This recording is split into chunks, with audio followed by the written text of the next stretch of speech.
प्रधानमंत्री नरेंद्र मोदी आज हरियाणा के जींद से भारत की पहली हाइड्रोजन से चलने वाली ट्रेन को हरी झंडी दिखाएंगे। उसके साथ ही भारत उन चुनिंदा देशों के समूह में शामिल हो जाएगा जो साफ सुथरे रेल परिवहन के लिए हाइड्रोजन का इस्तेमाल करने की दिशा में काम कर रहे हैं। जींद और सोनीपत के बीच हाइड्रोजन ट्रेन का संचालन भारतीय रेल की एक बड़ी उपलब्धि है।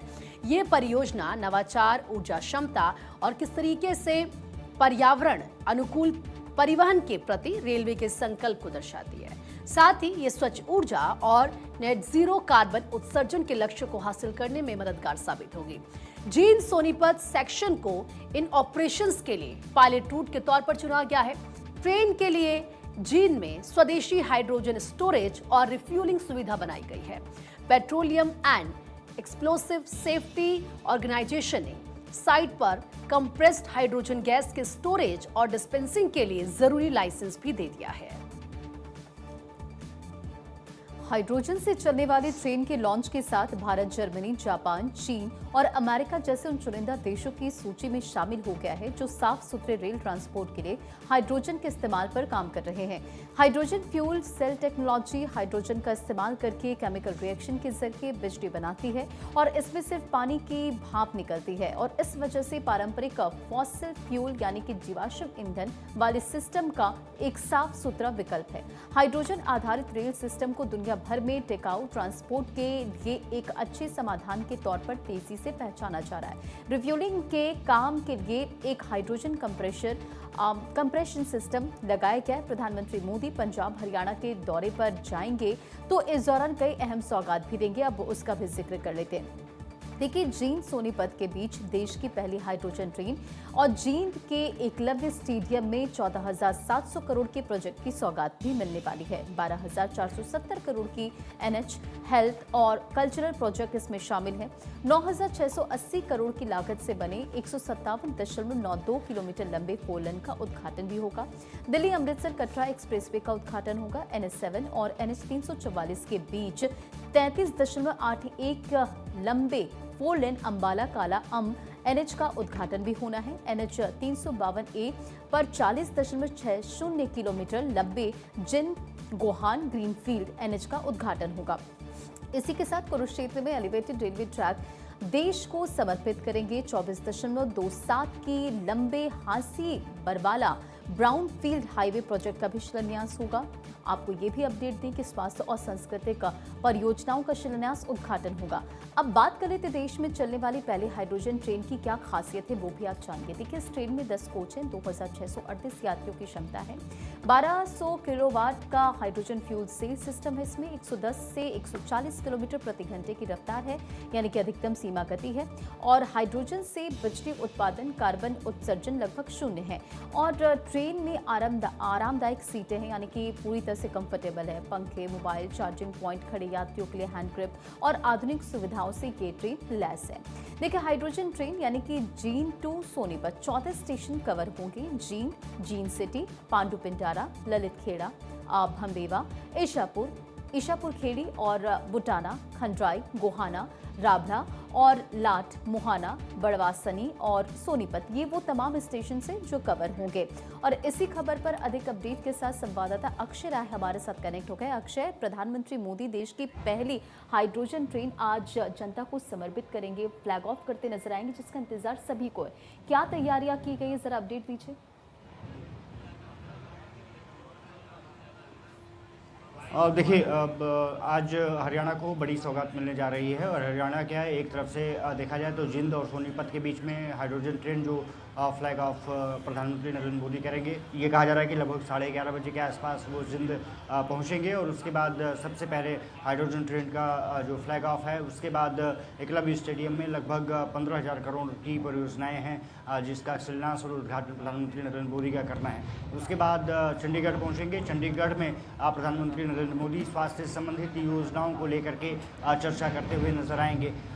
इसके अलावा लुधियाना का जो सबसे बड़ा कार्यक्रम रखा गया है, लुधियाना में एक तरफ से देखा जाए तो सड़क इंफ्रास्ट्रक्चर, रेल इंफ्रास्ट्रक्चर को लेकर के बड़ी परियोजनाएं जो कि पूरी की गई हैं, उसको लेकर प्रधानमंत्री नरेंद्र मोदी एक तो 2 ट्रेनों को फ्लैग ऑफ करेंगे और साथ ही साथ ये कहा जा रहा है कि वहाँ अमृत भारत परियोजना के तहत जो स्टेशन निर्मित किए गए हैं उसका भी उद्घाटन करेंगे। देश भर में 75 अमृत भारत स्टेशन बनाए गए हैं, जिसमें कि लुधियाना का स्टेशन भी शामिल है, उसका इनॉग्रेशन करेंगे।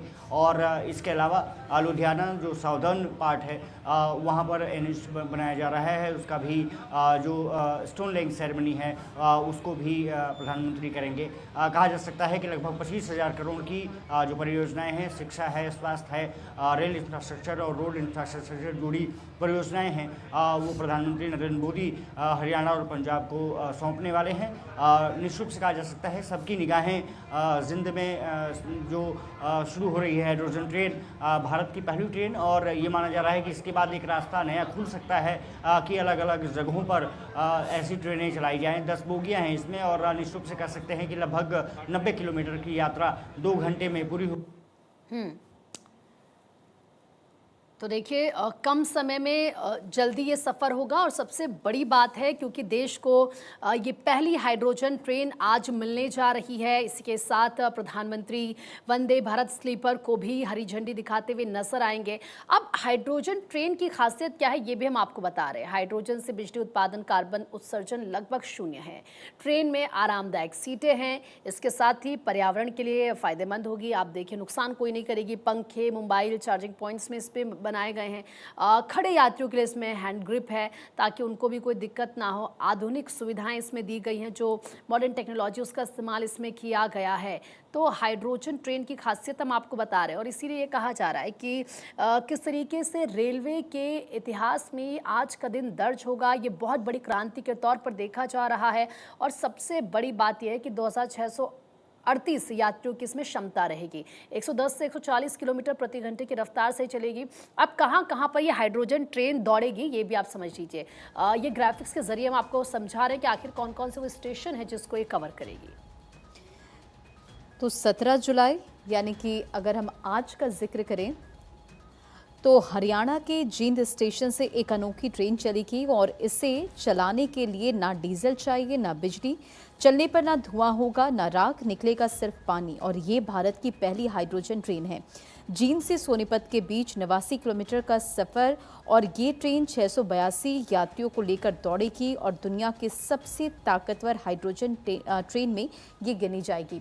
और देखिए बड़ी बात ये भी कि हाइड्रोजन से चलने वाली ट्रेन के लॉन्च के साथ भारत, जर्मनी, जापान, चीन और अमेरिका जैसे उन चुनिंदा देशों की लिस्ट में शामिल हो गया है जो साफ सुथरे रेल ट्रांसपोर्ट के लिए हाइड्रोजन के इस्तेमाल पर काम कर रहे हैं। और hydrogen fuel cell technology hydrogen का इस्तेमाल करके केमिकल रिएक्शन के जरिए बिजली बनाती है और इसमें सिर्फ पानी की भाप निकलती है। बिल्कुल। और अक्षय लगातार हमारे साथ बने हुए हैं। अक्षय, 26,000 करोड़ के प्रोजेक्ट्स यहाँ पर दिए जाएंगे। आज का दिन बेहद खास है। रेलवे के लिहाज से भी बात करें, पहली देश की हाइड्रोजन ट्रेन। दूसरी तरफ अगर मैं बात पंजाब की भी करूँ तो पंजाब को भी आज कई सौगातें प्रधानमंत्री नरेंद्र मोदी की तरफ से दी जानी हैं। आने वाले समय में राज्य में चुनाव भी होने हैं, तो क्या उससे भी इसको जोड़कर देखा जाए। और फिलहाल क्योंकि ये जो सौगातें प्रधानमंत्री की तरफ से दी जानी है, इसको लेकर क्या अपडेट मिल रही है, किस तरह की तैयारियां अभी तक हो चुकी है? देखिए प्रधानमंत्री नरेंद्र मोदी, जैसे मैंने जिक्र किया कि 11:30 बजे जिंद पहुंचेंगे। लगभग ये कहा जा रहा है कि 1:30 बजे के आसपास वो चंडीगढ़ में मौजूद रहेंगे और उसके अलावा 4:30 बजे के आसपास जो जालंधर पहुंचेंगे। कहा जा सकता है कि प्रधानमंत्री का आज का दौरा हरियाणा और पंजाब के लिए बहुत महत्वपूर्ण होने जा रहा है। खास करके 2027 अगर विधानसभा चुनाव को देखें तो निश्चित रूप से कह सकते हैं कि प्रधानमंत्री नरेंद्र मोदी रैलियों के सहारे एक टोन सेट करने की कोशिश करेंगे। एक तरफ से देखा जाए तो पंजाब को फतह करने के लिए बीजेपी तमाम रणनीति बना रही है। आपने देखा होगा कुछ दिन पहले ही आम आदमी पार्टी के तमाम सांसद बीजेपी में शामिल हुए और उसके बाद वो एक तरफ से रिवैम्प करने की कोशिश की जा रही है ताकि पंजाब में सरकार बनाई जा सके और उसके लिए तमाम रणनीति भी बनाई गई है। इसीलिए आज प्रधानमंत्री क्या कुछ कहते हैं अपने संबोधन में, ये सुनना भी बहुत ज़्यादा इंपॉर्टेंट होगा। अक्षय, बहुत बहुत शुक्रिया आपका तमाम जानकारी देने के लिए।